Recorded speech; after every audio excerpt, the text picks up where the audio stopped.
E aí, o Ancelotti bancou o Neymar? Vou começar o vídeo de hoje falando sobre o futebol brasileiro, mas com certeza quero falar muito sobre as entrevistas que saíram ontem do Ancelotti e do presidente da CBF, Samir Chaldi. Mas vamos começar aí pela Copa do Brasil. Ontem nós tivemos o retorno das oitavas de finais da Copa do Brasil. Nós vamos falar um pouquinho sobre isso e o cenário um pouco do futebol brasileiro. E o tema principal do vídeo com certeza vai ser as entrevistas do Carlo Ancelotti e do Samir Chaldi, presidente da CBF.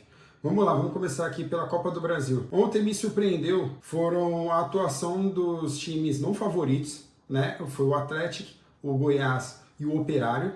Porque os embates foram muito parelhos até, eu poderia dizer. O Internacional jogou um pouquinho mais de leveza do que os outros dois, mas mesmo assim foi um resultado agregado de 5-3. E vamos destacar que o Atlético é um time de 13ª posição da segunda divisão do Campeonato Brasileiro, assim como o Operário ocupa o 8º lugar, e o Operário teve um placar agregado revés de 2-1, né? E o Goiás contra o Cruzeiro ocupa o 11º lugar na segunda divisão e jogou e teve um placar agregado de 3-2. A gente tem que destacar o seguinte, que esses times da segunda divisão, eles não ocupam os primeiros lugares da segunda divisão. E mesmo assim, tiveram um embate muito parelho contra times que a gente sabe que não são fracos na primeira divisão. O Internacional, por mais que esteja ali na parte de baixo da tabela, é um pouco exceção, mas a gente tem o Fluminense, que briga na parte de cima, e o Cruzeiro, que foi terceiro lugar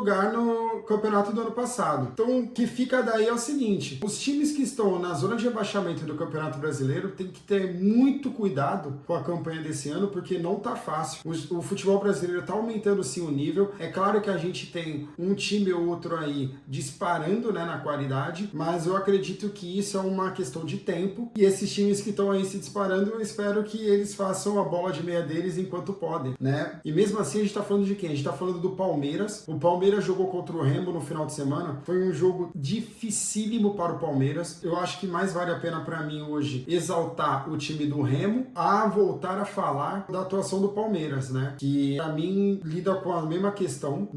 Então eu dispenso falar mais do Palmeiras. Mas a gente vai falar também do Flamengo. O Flamengo ganhou, fez uma partida muito superior ao Grêmio, mas também a gente tem que levar em consideração que o Grêmio está na parte de baixo da tabela e não levou seus principais jogadores para o combate contra o Flamengo. Então assim, eu tava vendo a tabela da La Liga e o futebol da La Liga tá com uma diferença de pontos muito pequena entre os últimos colocados e aqueles não tão favoritos, né? Então assim, eu acredito que o futebol brasileiro tá podendo chegar nessa margem, o que não significa que o futebol é ruim, e sim que tá se destacando aqueles que têm um poder de compra maior. E essa questão foi o que definiu o embate da semifinal da Champions League. Para mim o PSG sobressaía sobre o Bayern de Munique justamente porque o investimento do time do PSG, que era muito maior, se beneficia de jogadores mais novos e mais qualificados do que o Bayern de Munique. Isso é um cenário do futebol mundial, então quem está na frente é aquele que tem a melhor compra, a melhor estrutura e a melhor administração institucional. Falando sobre os outros times, a gente teve um Corinthians solidário. O Corinthians deu para o seu torcedor um bom futebol e distribuiu gols na partida. Fez 3 gols para o Corinthians e deu 2 gols para o São Paulo, né? Muito legal a postura do Fernando Diniz, que é claro que vai ter uma conversa assim no interior, eu imagino, né? Mas publicamente sobressaiu a confiança que ele deu aos seus jogadores. O time do São Paulo vem refletindo as questões internas da instituição, por isso tá dando essas patinadas de uma maneira condizente. E é o que eu falei, quem não tomar cuidado nesse ano pode sim ter um futuro próximo, né, de curto prazo, um pouco difícil. O Santos, na minha opinião, jogou contra ninguém. Eu não gosto de comentar uma partida como a partida do Santos contra o Bragantino. Se você voltar e ver os lances, principalmente os lances do gol, o time do Bragantino tinha um pace que perde para minha avó que usa andador, né? Então, para mim, não vale comentar sobre a partida. E agora, sobre as entrevistas, né? A parte da seleção brasileira. Saiu aí por muitos jornalistas a pré-lista, né? Aquela lista grossa. Claro que saiu muito achismo, porque eu mesmo cheguei a ver umas 3, 4 listas diferentes, mas para mim, em geral, se manteve a mesma coisa. E achei legal a presença do Thiago Silva. Para mim, é jogador de elite. É claro que eu tenho uma opinião pessoal. O Marquinhos como o zagueiro brasileiro mais consistente, o Gabriel Paulista nessa temporada é o que sobressai, mas o Thiago Silva, depois de ter feito campanha boa nos últimos clubes que passou, nesse ano ainda garantiu a Liga Portuguesa. Não é fácil, campeonato de pontos corrida, claro que a Liga Portuguesa tem um desnível enorme, mas você ganhar a Liga Portuguesa não é pouca coisa. E também vou ressalvar, já para encabeçar a nossa conversa principal, mais uma indicação do Neymar na lista grossa. Vamos lá!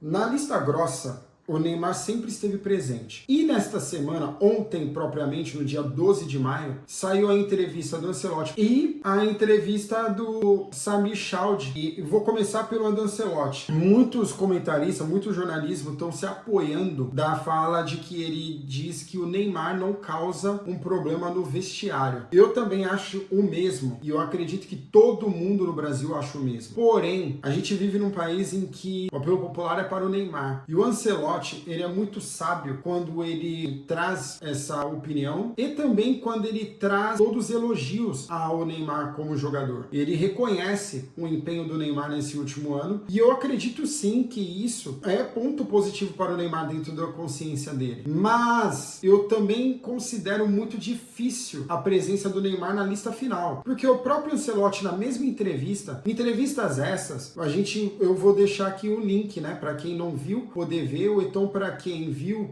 e depois de ouvir essa opinião, poder ir lá e trazer um novo ponto de vista. Eu fico com a deixa de traga para mim aí nos comentários seu ponto de vista e também inscreva-se no canal se você não inscrever, me acompanhe nas redes sociais, porque assim a gente compartilha muito mais. Mas voltando, o Ancelotti, ele é muito sábio a reconhecer tudo o que o Neymar é e o que o Neymar representa. O Neymar é sim um jogador amado como ele verba, o Neymar é sim querido dentro do vestiário, mas ele também aborda uma coisa, que é onde as pessoas não estão. Claro, quem quer o Neymar se apoia no quê? Neymar não é uma bomba no vestiário. Quem não quer o Neymar vai se apoiar no quê? Eu sei a responsabilidade de quem tem que chamar, né? O Ancelotti diz isso, que ele reconhece, é muito homem da parte dele, ele reconhece que a responsabilidade de chamar o Neymar é ele. Inclusive alguns comentaristas como o Rica Perrone, a verba aqui, se o Brasil ganhar a Copa, o Ancelotti é o Romário da vez. Se o Brasil perde a Copa, ele é o maior vilão que pisou aqui. E, é claro, nós brasileiros somos bem calorosos, né? Nós trabalhamos bastante com a emoção. Mas eu acredito que, ultimamente, a gente está tendo a oportunidade de crescer com a razão, de trazer a razão como um aliado para o nosso crescimento pessoal. E, querendo ou não, ele traz ali, dentro da sua entrevista, o seguinte, que é difícil a decisão dele sobre o Neymar. E também reconhecendo a responsabilidade pela convocação, ou não. E nisso, eu acredito que, assim, se fosse muito mais provável de que o Neymar fosse para a Copa, na lista inicial, né, essa lista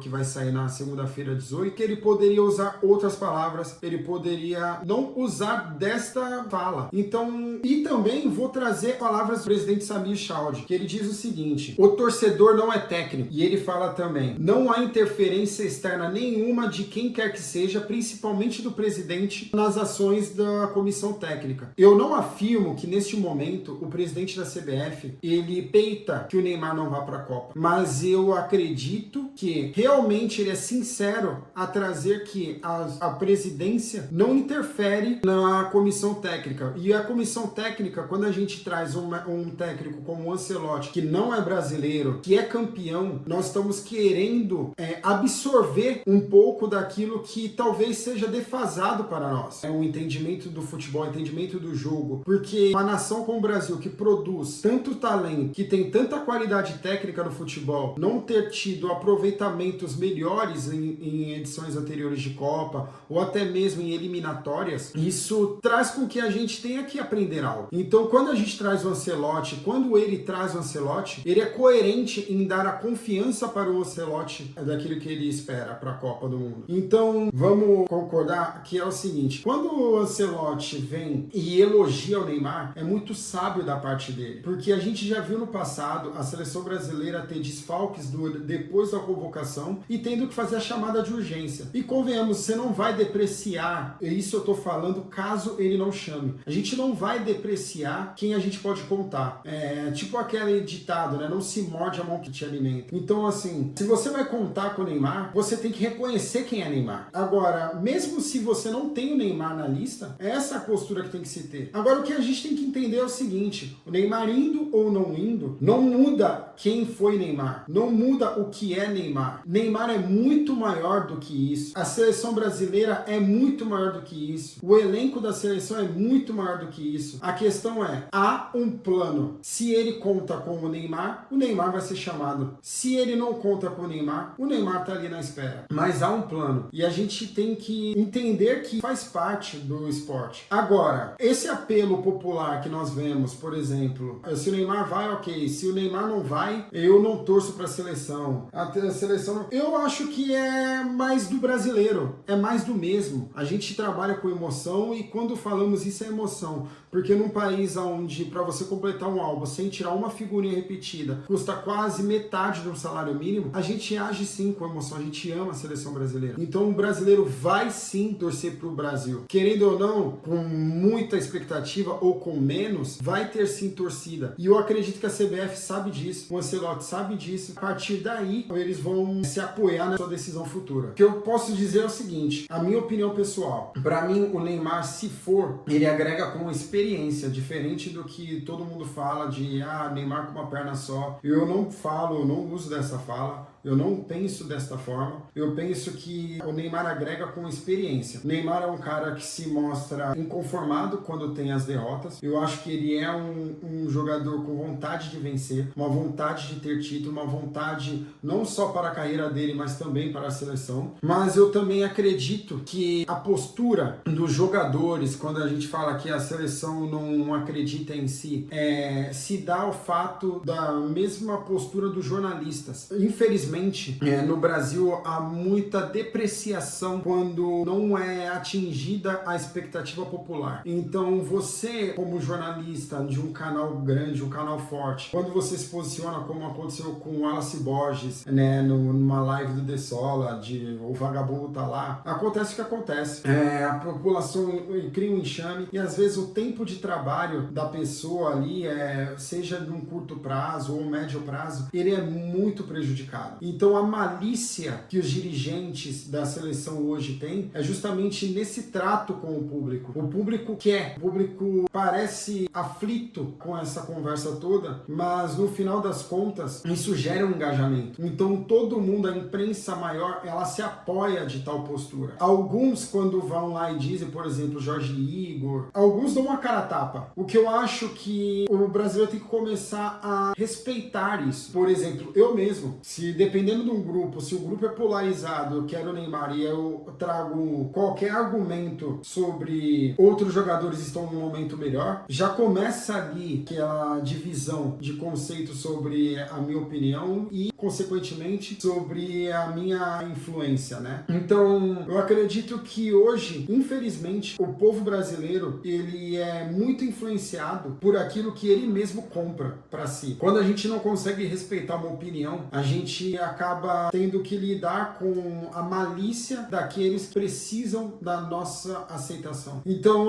como eu falei no começo do vídeo, a razão neste ano, para mim, lado pessoal, dentro de cada um, é o que a gente mais vai ter conflito nesse ano e espero que esse conflito sirva para nosso amadurecimento pessoal, para nós crescermos como pessoa, para que nós possamos equalizar mais a emoção com a razão. E é assim que eu termino o vídeo de hoje. hoje. Gostando ou não, deixe sua opinião aí nos comentários, vamos trazer. Eu venho depois trazendo minha opinião pessoal sobre a lista final. Eu acredito que essa vai ser o próximo vídeo do canal. E quero dizer o seguinte, eu tenho uma expectativa alta para a seleção brasileira nessa Copa. Eu vejo, assim como o Ancelotti, todas as seleções deficiências dentro da sua estrutura. Eu acho, assim como o Ancelotti, que a seleção mais resiliente vai ser a seleção que vai ganhar a Copa. A estrutura atual, o cenário atual da seleção brasileira, porque mesmo o Neymar indo, ninguém vai descartar tudo que foi julgado sobre os jogadores. Então é um cenário que, como o Galvão mesmo trouxe, toda vez que a seleção é desacreditada, a seleção chega mais focada e trouxe sim seu êxito. Exemplo, 94 e 2002. Eu espero que 2026 seja o nosso ano do Hexa.